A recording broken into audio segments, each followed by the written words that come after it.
सभी विद्यार्थियों को मेरा प्यार भरा नमस्कार। तो देखिए बालकों, मैं अपने वादे के मुताबिक एक बार पुनः आपके समक्ष हाजिर हो गया हूँ और हमारा जो प्रकरण चल रहा है वह चल रहा है पद परिचय। और उस पद परिचय के अंतर्गत हमने जो भेद पढ़े थे विकारी और अविकारी, और इसके अंतर्गत विकारी के अंतर्गत हमने क्या क्या पढ़ा था? संज्ञा पढ़ लिया, संज्ञा के पश्चात सर्वनाम पढ़ लिया, और आज हम पढ़ेंगे विशेषण। आज हम पढ़ने जा रहे हैं विशेषण। और पिछले भागों में हमने पद का स्वरूप और उसके प्रकारों का भी विस्तार से अध्ययन किया। तो इस प्रकार अगर आप उनसे वंचित चल रहे हो तो आप उनको भी निश्चित रूप से देखिए, और उनके लिए आपकी सुविधा के लिए मैं उसका लिंक डिस्क्रिप्शन में दे दूंगा, वहां पर भी आप जाकर देख सकते हैं। एंड स्क्रीन पर मैं दे दूंगा, एंड स्क्रीन पर भी जाकर के आप देख सकते हैं। तो अभी देखिए विशेषण। विशेषण आज हम पढ़ेंगे। तो विशेषण में होता क्या है? हमने क्या क्या पढ़ा? संज्ञा पढ़ा, दूसरा क्या पढ़ा? सर्वनाम पढ़ा, संज्ञा पढ़ा और सर्वनाम पढ़ा। और संज्ञा व सर्वनाम इन दोनों की विशेषता बता दे, उसको ही क्या बोलेंगे हम? विशेषण। संज्ञा व सर्वनाम की विशेषता बता दे, उसको ही हम विशेषण बोलेंगे। एक प्रविशेषण और होता है, इसकी भी जानकारी हम प्राप्त करेंगे आज के भाग में। ठीक है, तो प्रविशेषण और विशेषण इन सब की जानकारी इस भाग में प्राप्त करने जा रहे हैं। तो पहले हम प्राप्त करते हैं जानकारी विशेषण की। तो विशेषण संज्ञा व सर्वनाम की विशेषता बता दे, या संज्ञा व सर्वनाम की विशेषता बताने वाले शब्द, विशेषता बताने वाले शब्द, ठीक है, उसे क्या बोलेंगे? विशेषण। यहां पर संज्ञा शब्द और सर्वनाम शब्द की विशेषता किस प्रकार बताते हैं वो आपको मैं बताऊंगा, लेकिन उसके पूर्व विशेषण के प्रकार कितने होते हैं? काफी भ्रमित होते रहते हैं। तो विशेषण के कई प्रकार के बताते हैं, कोई 6 बताते हैं, कोई 8 बताते हैं, कोई 4 बताते हैं, लेकिन हमको इन प्रकारों के चक्कर में नहीं पड़ना। हमको सीधे कि हमारे मुख्यतः जो प्रकार होते हैं विशेषण के वो 4 माने गए हैं जिनका हम अध्ययन करेंगे। होते प्रकार चाहिए, लेकिन हम जो मुख्यतः 4 प्रकार है उन 4 प्रकारों का अध्ययन करेंगे। कौन कौन से मुख्यतः जो अधिकांश हमसे परीक्षाओं में पूछे जाते हैं, तो उसमें जो बात आती है, एक तो गुणवाचक विशेषण, गुणवाचक विशेषण एक तो हो गया गुणवाचक विशेषण। एक हो जाता है संख्यावाचक विशेषण, संख्यावाचक विशेषण, और एक हो जाता है परिमाणवाचक विशेषण, वाचक विशेषण, और एक ले लेते हैं हम संकेतवाचक विशेषण।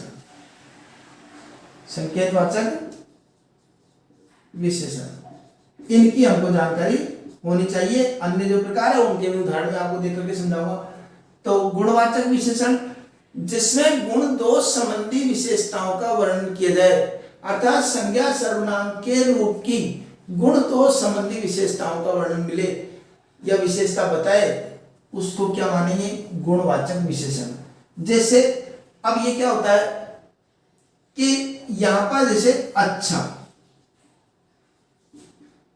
अच्छा, अच्छा ही नहीं, अच्छा ही लिखते ही तो भाववाचक संज्ञा हो जाएगी, और ये भाववाचक कई बार इसी से बनती है, इसलिए अच्छा ही नहीं लिखना। अच्छा, बुरा, काला, पीला, कमजोर, इस तरीके के कोई उदाहरण मिले ना हमको कि वह अच्छा बालक है, वह अच्छा बालक है, तुमने बुरा, वह बुरा काम करता है, काम कौन सा? बुरा, तो ये भी विशेषण हो गया। जैसे लिख दिया अच्छा बालक, अच्छा बालक। बालक क्या है? संज्ञा। और अच्छा क्या है? इस बालक की विशेषता बता रहा है, इसलिए विशेषण। संज्ञा सर्वनाम की विशेषता बता रहा है, तो बालक क्या है? संज्ञा, और संज्ञा की विशेषता बताने वाला क्या हो गया? सर्वनाम। तो ये विशेषण हो गया संज्ञा की विशेषता बताने वाला। ठीक है, तो ये अच्छा, बुरा, काला, पीला, जो भी शब्द आते हैं, मोटा, पतला, दुबला, पतला, लंगड़ा, लूला, अंधा, बहरा, काना, जो भी ये शब्द आते हैं, ये गुणवाचक विशेषण में आते हैं। संख्यावाचक में क्या होता है? संख्या संबंधी विशेषता बताए। संख्या, अब संख्या तो आपको पता है कि संख्या निश्चित भी होती है, निश्चित भी होती है और अनिश्चित भी होती है। तो इसके दो प्रकार हो गए, निश्चयवाचक, निश्चित संख्यावाचक परिणाम विशेषण, और अनिश्चित संख्यावाचक विशेषण। अब निश्चित में किसे आ गया? दो व्यक्ति, दो व्यक्ति, व्यक्ति कितने? दो, दो व्यक्ति, दो गाय, तो ये क्या हो गई? ये निश्चयवाचक, जो निश्चित संख्यावाचक विशेषण है। अगर यहां पर आ गया कुछ व्यक्ति, इस तरीके का शब्द आ गया, कोई, कुछ, ज्यादा, गाय, इस तरीके का शब्द आ गया, तो ये क्या हो गए? ये अनिश्चित में। जिसको हम गिन करके ग्रहण करते हैं, गिन करके जिसकी विशेषता पता लगाते हैं, वो संख्यावाचक में आएगी। और जिसको नाप तोल करके अगर विशेषता का पता लगाना पड़ा, तो वो आता है परिमाण में। नाप तोल संबंधी विशेषता, इसमें क्या आएगी? नाप तोल संबंधी विशेषता। नाप तोल, माप, इस तरह की जो बात आती है ना, वो सब इसमें आती है परिमाण में। कैसे? जिसे इसमें निश्चित और अनिश्चित रहेगा, निश्चित और अनिश्चित। निश्चित में क्या होता है? निश्चित में जैसे नाप तोल, नाप तोल का मतलब कि 2 मीटर कपड़ा, 2 लीटर दूध, ये क्या है? ये मात्रा है। गिना नहीं हमने कि 2 कपड़े दे दो, 2 दूध दे दो, इसकी हमने मात्रा निश्चित की है। मीटर, किलोमीटर, लीटर, किलोग्राम, ये जो शब्द आते हैं वो परिमाणवाचक विशेषण में आते हैं। निश्चित में दिया हो गया। और अनिश्चित की बात की जाए तो कुछ मीटर कपड़ा, या 2 लीटर की जगह ज्यादा लीटर दूध, थोड़ा दूध, थोड़ा लीटर दूध या थोड़ा दूध। तो जिसको हम नाप तोल करके पता लगाए वो परिमाण में आता है, जिसको गिन करके विशेषता प्रकट करे वो संख्या में आता है। दोनों में बस इतना सा अंतर है। जैसे आम गिनते हैं, अगर कोई कहे 1 दर्जन केले ले आओ तो संख्या में, कोई कहे 1 किलो केले लाओ तो परिमाण में। पता लगाना है कि नाप रहा है, तोल रहा है या गिन रहा है, उसके हिसाब से हमको पता लगाना है। अब संख्या की बात करते हैं, इसके बाद में संकेत की बात करते हैं। संकेत मतलब है, आपको मैंने पिछले भाग में बताया था कि वह, इस पे ध्यान रखना कहां कहां काम आने वाला है। तो वह का मतलब वह आदमी, आदमी रो रहा है। एक तो आ गया वह आदमी रो रहा है, एक आ गया वह जा रहा है। आप भी देख रहे होंगे दोनों नहीं है एक समान वाक्य, या दोनों में वह एक जैसी स्थिति में नहीं है। यहां वह जो है वो आदमी की विशेषता, आदमी की ओर संकेत कर रहा है कि वह आदमी, वह आदमी तो संकेत कर रहा है, इसलिए यहां तो क्या हो गया? संकेतवाचक विशेषण। ठीक है। और ये जो वह जा रहा है, ये वह कर्ता के रूप में आया, इसलिए सर्वनाम है। ये वह सर्वनाम हो गया। और ये वह आदमी, यह पुस्तक, ये सब क्या है? संकेतवाचक विशेषण में संकेत करते हैं ना, जैसे ये आदमी, तो यहां लिखेंगे यह आदमी।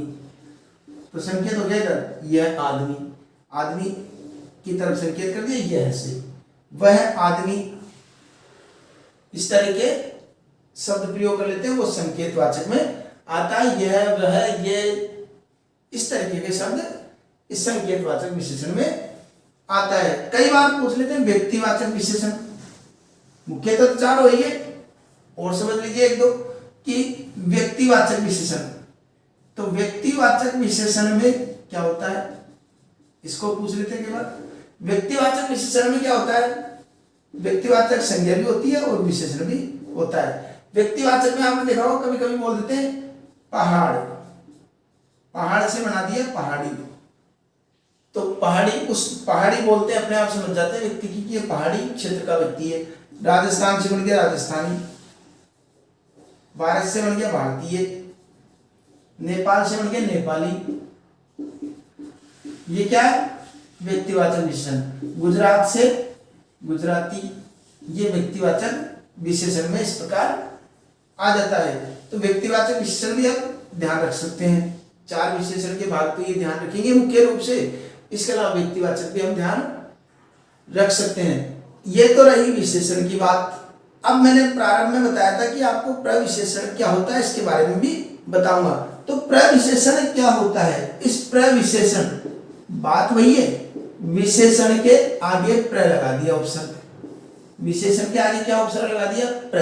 अर्थात यहां पर विशेषण क्या होता है, संज्ञा सर्वनाम की विशेषता बताने वाले शब्द विशेषण कहलाते हैं। लेकिन विशेषण की भी विशेषता बता दे, विशेषण की भी विशेषता बताए, विशेषता बताए, उससे क्या कहेंगे, प्रविशेषण। विशेषण की विशेषता कैसे, कि तेज, यहां पर लिख दिया अच्छा बालक, बालक क्या है, संज्ञा, और यहां पर अच्छा क्या है, विशेषण, और इसके आगे लगा दिया बहुत अच्छा, ये विशेषण की विशेषता बता दी, प्रविशेषण हो गया। ये विशेषण की भी विशेषता बता दे। तो बुद्धिमान, जैसे शब्द आ गया बुद्धिमान, आदमी, बुद्धिमान आदमी, और बुद्धिमान आदमी तो ही, लेकिन इस बुद्धिमान का भी बता दिया कम बुद्धिमान आदमी। ये कम क्या हो गया, ये विशेषण की विशेषता बता रहा है। ये तो हो गया संज्ञा, और ये हो गया विशेषण, और ये इसकी विशेषता बता रहा है, इसलिए प्रविशेषण।